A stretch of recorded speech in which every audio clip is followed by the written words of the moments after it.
Doctor BR Ambedkar గారు రచించినటువంటి రాజ్యాంగం ఉందో ఆ రాజ్యాంగాన్ని ఈ రోజు నుంచి మన అమలు చేసుకున్నటువంటి దినం.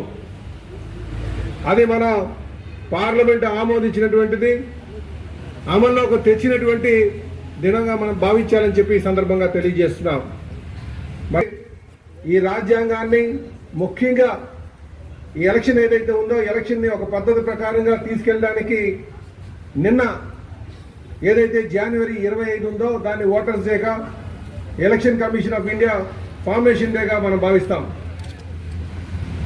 అలాగే భవిష్యత్ తరాలకి కూడా తెలియజేయాలనే ప్రతి ఏడాది ఈ గణతంత్ర కార్యక్రమాలు చేస్తూ ఉంటాం.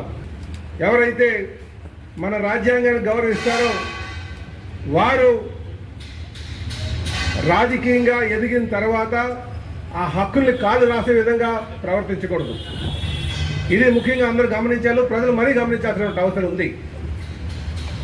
ఎందుకంటే అంబేద్కర్ గారు ఎప్పుడైతే ఈ రాజ్యాంగాలు అమలుపరిచారో, అమలుపరిచిన రోజు వారు చెప్పినటువంటి మాట, దీన్ని అంతిమ లక్ష్యాలు చేరుకోవాలంటే పాలకులు ప్రజాస్వామ్య విలువల్ని కాపాడే విధంగా, దీన్ని ట్రూ స్పిరిట్తో నడిపించే విధంగా మరి నడవాల్సినటువంటి అవసరం ఉంది. కానీ ఈరోజు మనం చూస్తున్నాం, అధికారం వచ్చిన తర్వాత ఒక నియంత పోకట్లతో గత 5 సంవత్సరాలు మనం చూసాం. అలాంటి వారికి ఈరోజు ప్రజలు బుద్ధి చెప్పి పక్కన కూర్చోబెట్టారు.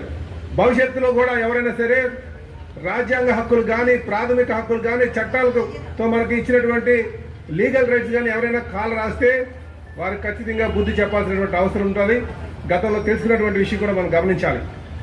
కనుకనే ప్రతి ఒక్కరి బాధ్యత, ఈ భారతదేశంలో కానీ, ఈ రాష్ట్రంలో కానీ ఇక్కడ ఉన్నటువంటి ప్రతి ఒక్క పౌరుడి యొక్క బాధ్యత రాజ్యాంగ హక్కుల్ని మనం కాపాడాల్సిన ఉంది, రాజ్యాంగాన్ని పరిరక్షించాల్సిన అవసరం ఉంది. మరీ ముఖ్యంగా అధికారంలోకి వచ్చినటువంటి వారు, అధికారం కాక్షించేటువంటి వారు, వీళ్ళందరూ కూడా అది దాని ట్రూ స్పిరిట్తో మనం అమలుపరిచే విధంగా మనం అందరూ కూడా ప్రయత్నం చేయాలని చెప్పి ఈ సందర్భంగా తెలియజేస్తున్నాం.